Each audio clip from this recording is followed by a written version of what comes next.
to another episode of Survivor Shift, moving from surviving to thriving. Today, I have as a guest the lovely Carrie Hill. She is a Utah-based public relations and strategic partnership leader. Carrie is a sought-after speaker, author, and connector, and is known for a relationship-driven approach to PR, and I might add, approach to life. And one of the reasons I wanted Carrie to be here is because of her work in her Refined Resilience podcast, where she highlights the powerful stories in her community. And she's a wonderful communicator, has a great positive energy about her. And I'm really excited to hear what messages that she has for us today. So Carrie, welcome. Welcome Thank so you. much. Thank you so much. And we've had kind of a hard time connecting, so it's fun to finally get to I connect. know. We're finally here together. So thank Yes, you we are. I'm for the excited about it. invitation, and thank you So for that great bio that you just read. I sound like I should know me. That sounds like a great person. So thanks for making me sound so great.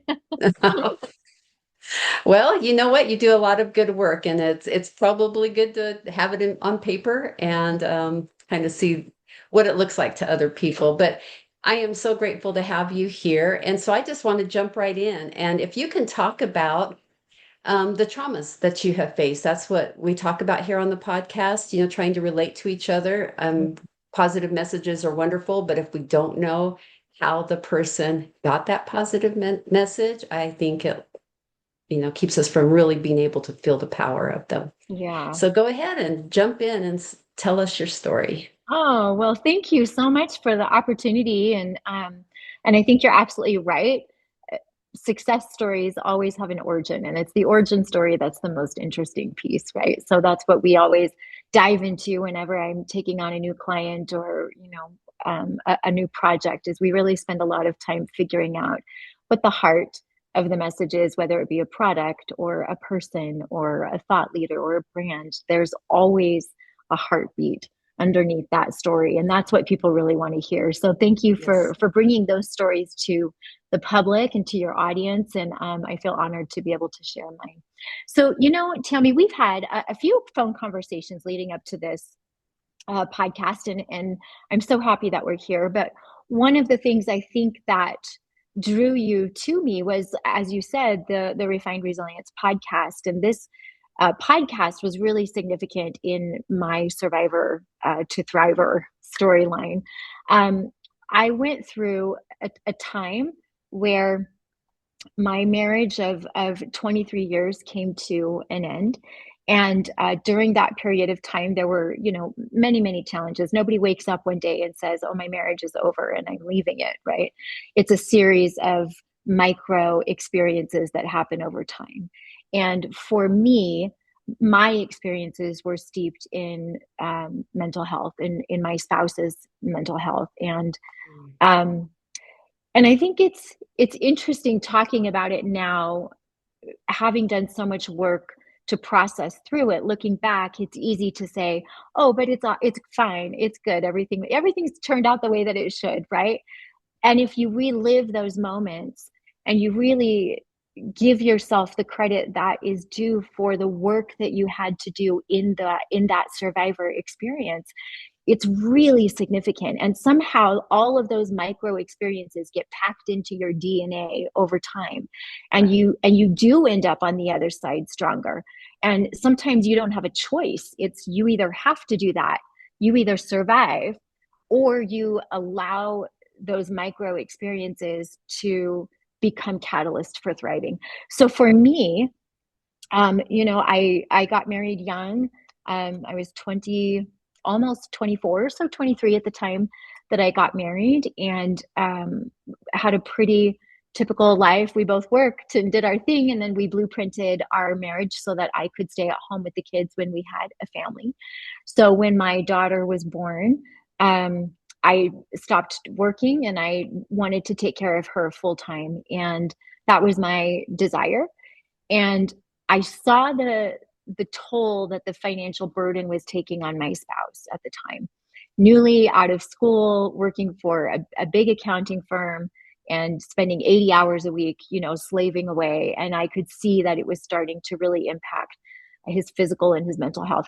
And something that had been inside me was, I'm capable of doing more. I'm capable of contributing financially Right. somehow.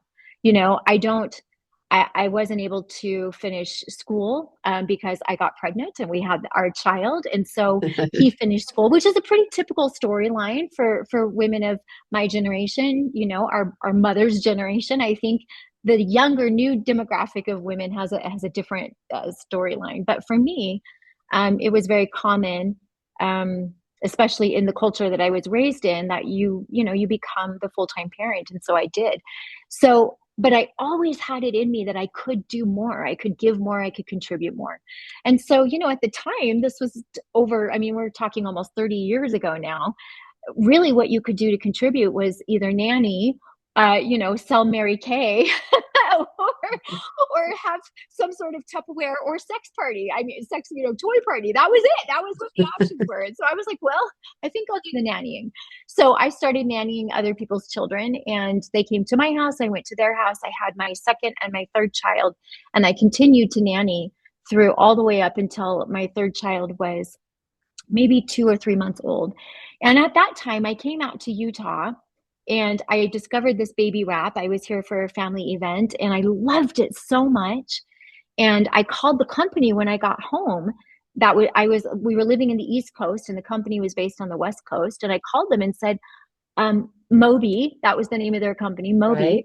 I love these wraps. Do you have anybody selling them on the East Coast to boutiques and hospitals? And they said, we don't. And I said, well, I would love to do that for you. And they said, Yeah. okay, great. So I just started.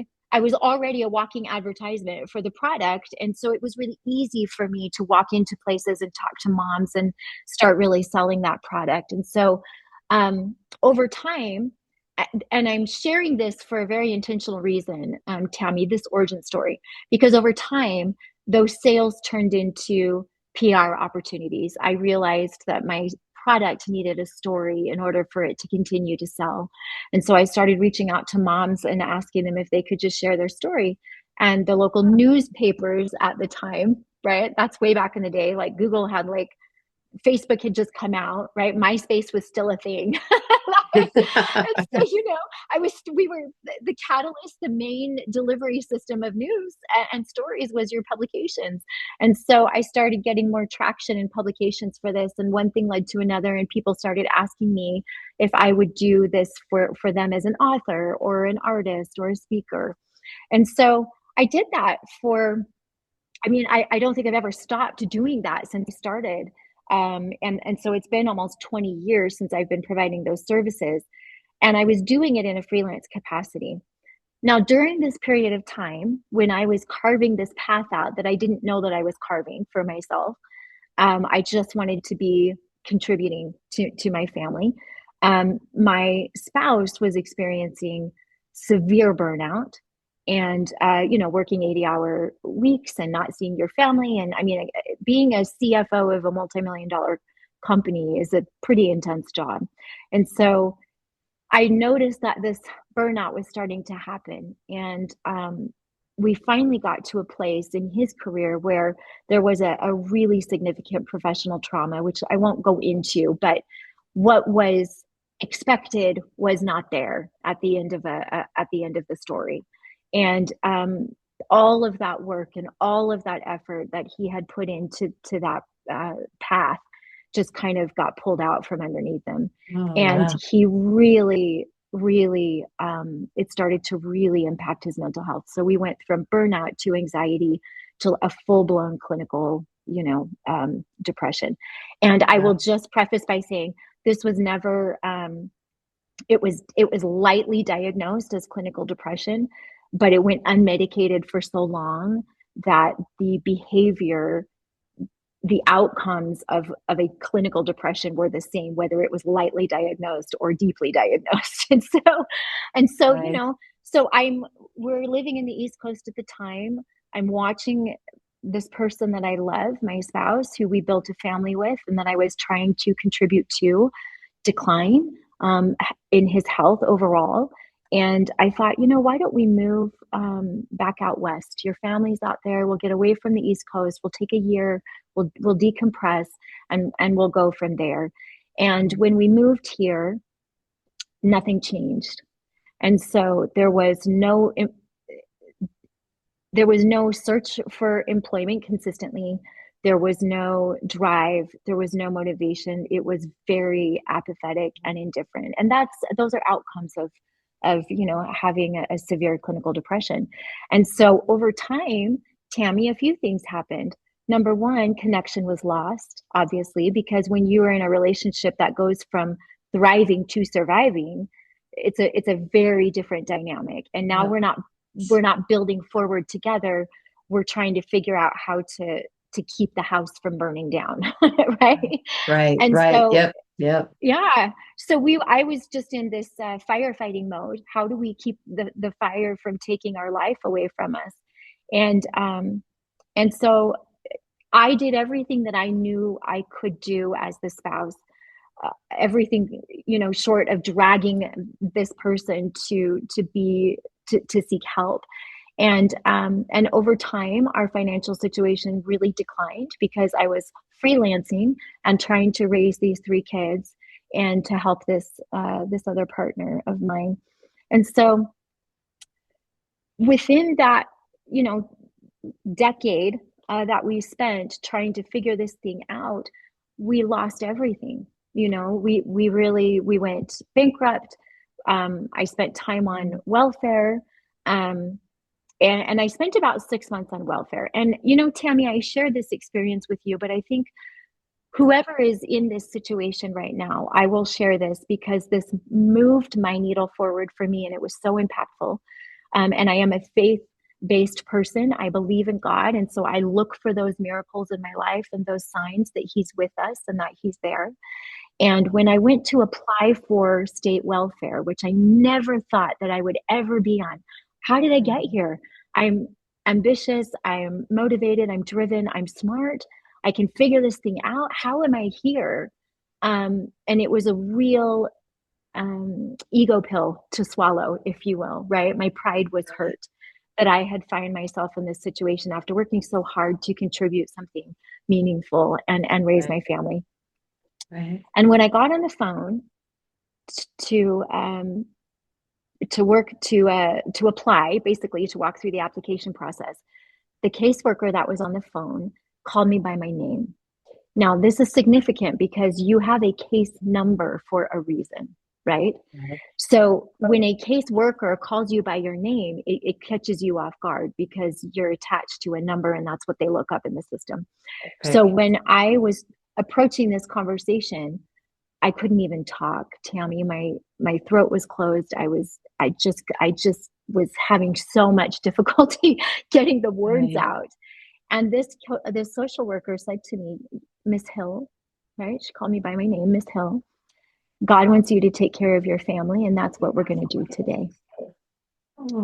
And I know I get choked up just thinking about it because to this day, it is the conversation that goes through my head when I find myself in challenge. God wants you to take care of your family, and that's what we're going to do today.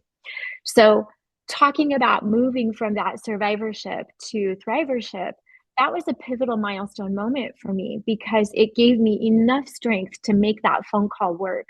And without going through that process and having that state and government assistance for the time that I did, it would have been a much more dire situation.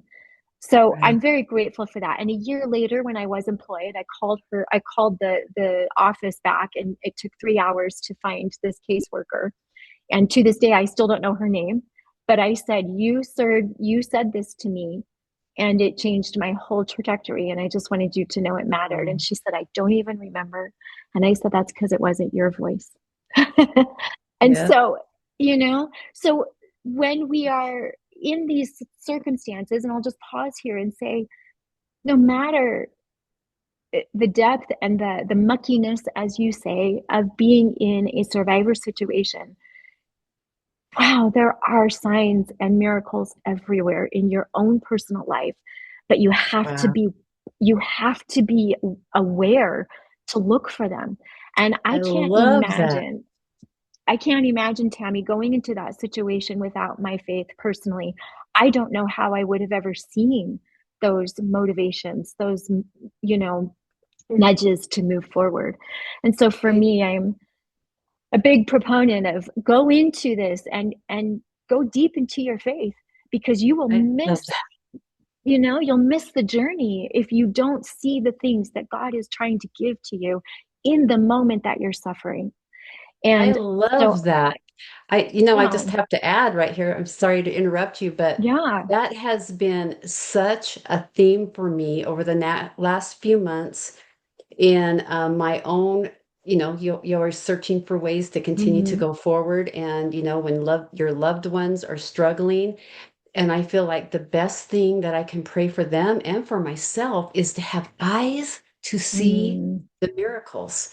Because even when we're dealing with horrific and really soul-wrenching things, yeah. there are, I call them pieces of light, pieces of, miracles, but Hmm. just small things. Even if it's a Hmm. strand of light, it can make all the difference between just surviving and starting to build something that we can Hmm. thrive in. So thank you for sharing that. I Oh, love that. oh, I'm I, so glad. And I love that too, to look for those pieces of light, those specks of light, right? They're there yep. if we're aware and we're searching for them too. And I think Yes. sometimes when we're in that space of suffering, we're not searching. We're just in it. We're just in the Yes. dark, you know? Yep. And so it's an effort. It is an effort to Yep. look for those things. It takes energy to see them and to find them. But what a fantastic hunt.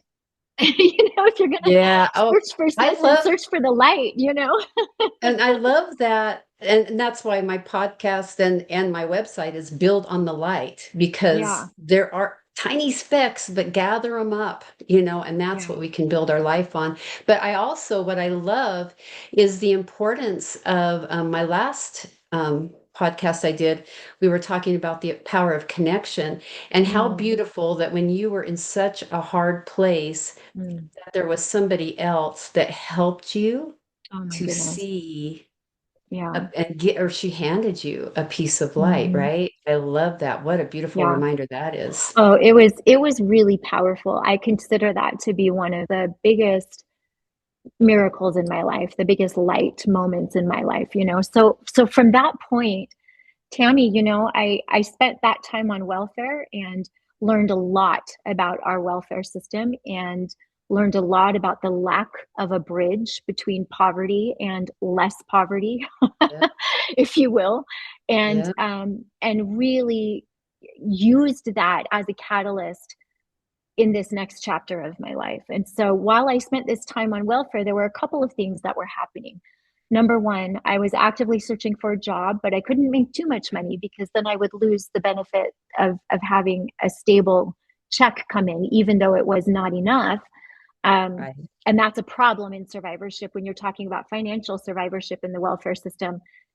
If you make $200 more, $10 more than what you're qualified for, you can lose that entire benefit. And so for me, I ran the risk looking for work of losing what was steady to come in. And so a lot of people find themselves in that fight or flight moment. Do I look for work or do I depend on what's in front of me? And so my eyes were open to see this is a massive problem Mhm. in our culture, in our Yes, society. And how do I fix this? Because surely there are other women in my situation who never planned to be right, back into the workforce after 20 some odd years of marriage. I, right. I didn't have the tools that I needed to transfer my freelance work into my corporate work. And so I had some work to do in that space to figure out how to navigate that. And one of the things that helped me through that period of time was the community. And you mentioned, having that connection in that community. Yeah, I had strong friends. I had an amazing church leader who, really stepped in to help. And all throughout this experience of trying to navigate a mental health crisis, raise my family, figure out how to go back to work and get off of welfare, were these people that would show up in in ways that I didn't even recognize at the time because I was so immersed in my story. Right. Yeah. And I thought, all of these people showed up for me and they were going through their own things at the same time. I want to give back to them. They helped me be resilient in ways they didn't even know and ways that I couldn't thank them for at the time. Right. I'd love to eventually have a podcast where all we do is focus on resilience and I get to tell the stories of other people who have been through their own challenges and how they are helping. And so when you introduce the Refined Resilience podcast, that's the origin story for that. Is the desire was, how do I bring that same support to other people in a way that is like one to many, and in terms of taking this understanding of our welfare system and using it as a catalyst for something good. I've really, over the past few years, been working with Utah Valley University, which is the largest university in the state of Utah, to certify this program, this 8-week program, which basically allows women to learn fluid gray collar skills over 8 weeks Nice. of time, and they certify. And the goal is that we work with businesses on the front end so that they can interview candidates as an investment rather than a recruiting fee. And they can invest in that candidate all the way through that program. Halfway through, we'll do their onboarding, the company onboarding, and then they're off to their 90-day probationary period at the end of that certification. So that's what I needed at that time for me at that time. And I didn't Right. have it. And so I thought, I'm going to create that for other women. And so Empowered, which you mentioned, is that program. And that is set to launch a little bit later this spring, right here Okay. in Good. Utah. But so the podcast and Empowered are outcomes of moving from survivorship to thriving. How do I take what was so painful, having been through this experience and going through divorce, uh, and now trying to figure out how to feed my children on my own and go back to work and keep my faith intact and not get down on myself because other women who have been in the workforce for 40 years are making 5 times as much as I am, and I'm just struggling here at the bottom of the pond trying to make it. And Right. I think it brings that, what that brought up to me, Tammy, was how devastating comparison can be in that scenario when you are just trying to survive and you've done a good job of surviving, and you get to the other side and you realize how far you still have to go. Oh my gosh, it can be so overwhelming. So Absolutely. overwhelming, Yes. you know? Yes. It And really so when can. and it can be devastating to your progress. It can just Mhm. make you want to throw in the towel because, oh my gosh, I just climbed Mount Kilimanjaro and now you want me to like climb it 3 more times. Like, I'm so Right. tired, you know. Oh I my can't, gosh, Carrie, you know. you just talked about what I've been experiencing lately. It's like, really? It's like But one thing, we do and it go through never that. and it never stops. That's the thing, Right. Tammy. I think if we get to that place in this, there's never a part in my story where I stop. There's never a part of my story where I stop. And I know in your story, there's never a part in your story that you stopped, because if you Right. stopped, you would stay there. It would be done, you know? Yeah. It And feels and like if you so stop, you get pulled you just, down. oh my You God. have to have Yeah. some kind of even for me, it's not a huge forward momentum. I've never had the emotional, spiritual, or physical energy to run, 90 miles an hour kind of Hmm. thing. Right. But you still have to be putting one foot in front of the other. You're right. Mhm. Otherwise, and I think that's where survivorship comes in. What gives you that power to Yeah. keep stepping forward, right? Yeah. And we talked about that, a little bit off camera before we hopped on here. Like, what is that quality that makes some people take those continued steps? It's small, big, whatever pace you're taking those steps at. Why do you do that compared to why others have such a hard time with that. Right. And one of the things that I think I've noticed over, um, like in myself, but also in the guests that I've had on my own podcast, is just, it's almost like an athlete's mentality for life. You know, it's like, Okay. Yeah. I have to, I have to get up and train today. I have to get up and put one foot on the ground today. For me, Tammy, it was my kids. I was motivated by the fact that I had three Right. humans that were counting on me. And Right. I didn't have time to go into complete meltdown in the tar pit. I had to put one foot on the ground and the next foot in front of it and keep going every single day because there were other people depending on me to make that Right. happen. And there was no other parent in that moment that was satisfying that need. And so that fell on my shoulders. And boy, put a fire under Mama Bear and she goes, right? Like, Right. Right. watch her, Right. And watch her even go.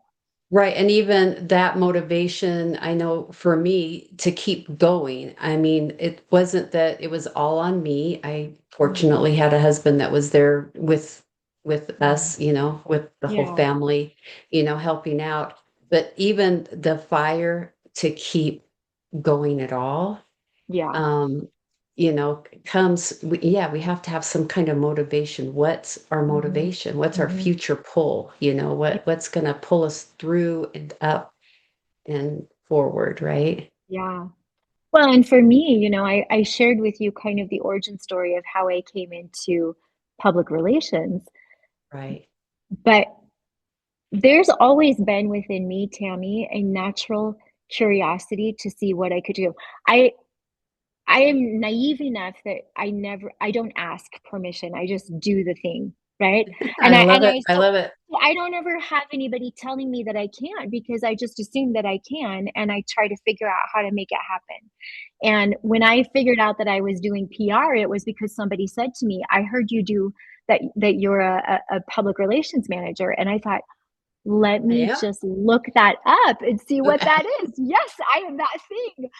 And then I've been in PR for now 20 years, So for me, the drive has always been an independent. I've always been an independent individual in my choices, in what I pursue, in how I pursue it. And I've never really asked anybody if I could. I've just tried to figure it out. That's a character that came with me. That's a quality Right. that was inherent to me, You you know, know? that is a really good point that I would love, because if I don't want any of our viewers or listeners to feel like, well, I could never do what Carrie Yeah. does, and I don't have that gift. It's okay. We don't have to do it like Carrie does, but I love the point that you're making. What you did do is tap in to Mm-hmm. gifts that you have and you use them. And one thing I can say, sometimes it's hard to find those gifts, but each of us do have gifts that we Mm-hmm. can tap into that will help us make those shifts from survive. It'll help us keep alive and keep us Yeah. surviving. And then Yes. they can also help move us into thriving mode. So I Yes, love that. I I love, love, I love love that you that made that too. point. One of Yes. the things that I share in my refined resilience workshops with women is this because for me, Tammy, I it took me a long time to realize that not everybody responded to crisis that way. And Right. my immediate response to people is like, well, just do this. Just do this thing, like we'll figure it out. We just do it. And Right. people would say to me, I don't understand. I don't understand how you are doing this. How have you stayed sane and grounded and moving forward? And you are having some success. And and I used to try to give them a blueprint for that. And ultimately, that is the blueprint, Tammy. Exactly what you said. You have to tap into what is significant and special and unique and strong in you. Yes. And Yes. Yes. for Yes. for me, that was drive. I'm a naturally driven person. I will you give me you tell me a task, I'm driven. I will get that done for you if it matters to me, right? So if it Right. matters, I'm on that thing. I'm building that thing. So whatever that gift is for you, I have a friend who her incredible gift is that she's able to sit with people in grief She is able to sit emotionally unattached with people in grief and allow them to offload what they need to into her space, and she just consumes it, and she's able to compartmentalize that and give empathy where it's needed, and that is a gift. And so for her, when she's going through struggles, she says, for me, my gift is that I can sit with that space and empathize with myself the same way that I can empathize with other people. And that's what gets her through those difficult times. I think Beautiful. we all have something so beautiful and powerful. And if we can dig deep enough into ourselves and remind ourselves of what those qualities are as we're going through the struggle, wow, you're going to be Wow. amazed that your blueprint is naturally going to show up for you, Right. right? I love Because that. you've identified the quality that motivates you to move Right. forward. And so I I love think this that. is so unique and individual and beautiful. And so I do thank you for allowing me to state that what is inherent to me is different than what is inherent to other people. But I Right. do think the attitude of being able to take that quality and move it forward is like an athlete mindset. It is work. So you have to take that character quality and you have to turn it into something, right? And how do I do that? And so I think that's why one of the reasons that I started that podcast and the other reason that I started this program at UVU is because at least I can give you some tools to move from surviving to thriving. Um, and so that's kind of the big story, if you will, Right. of my life.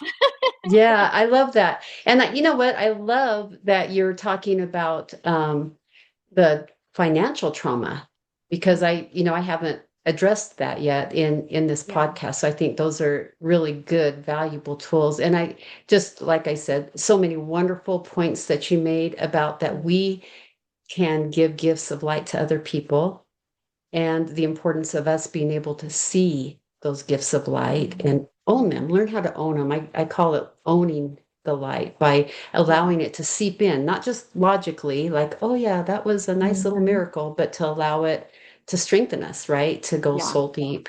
And so I love that. And then I just love also what has come out the importance of tapping into your gifts, believing you have Mm. gifts and Yeah. tapping into those. And, and what did you say about, tell me again, the blueprint. What was that blueprint statement?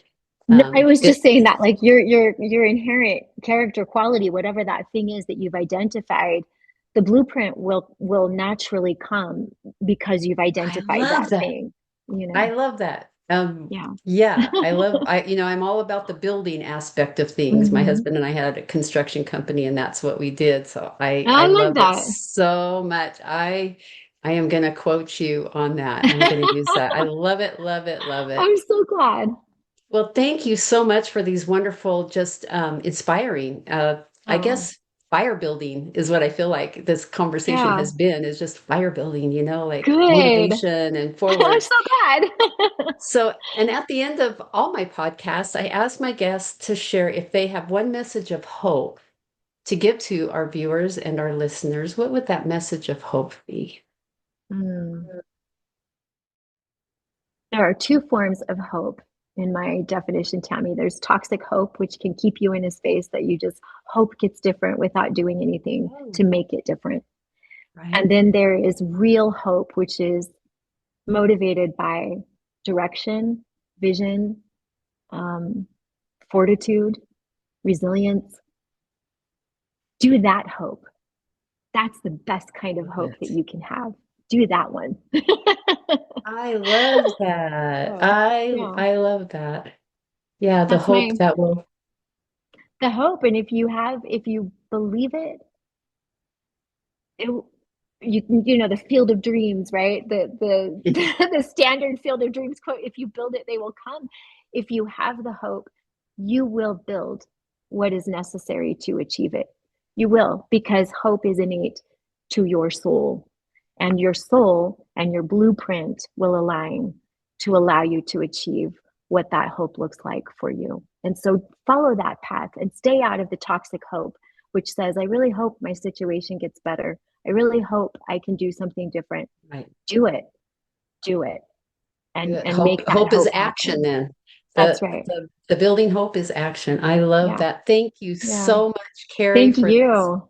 wonderful interview. I'm just so grateful for your willingness to share, and I look forward Oh, to having you on our other podcast, Building on the Light.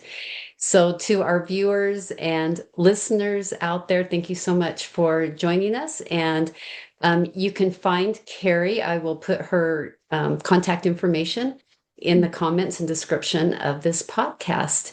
And we hope to see you on our next episode of Survivor Shift, moving from surviving to thriving.